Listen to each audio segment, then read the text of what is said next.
Não teve jeito. Foi gol e foi 3 gols. Pedro, Luiz Araújo e Plata. E quem foi mesmo? Botafogo. Na casa do Botafogo. É o quê? Foi mesmo. Rapaz, foi 3.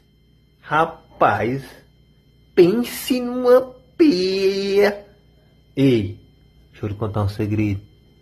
O treinador vai ser demitido depois de uma lapada dessa. Pode contar o que eu tô dizendo. Pode demitir esse treinador aí. Esse ano no Botafogo, nem sei, ó. Mas eu acho que não. Não deu, não. Mas agora vai Flamengo. Não estamos em primeiro, mas vamos pegar o Palmeiras mais na frente. Vamos ver o que vai dar. Vamos, Flamengo! Vá!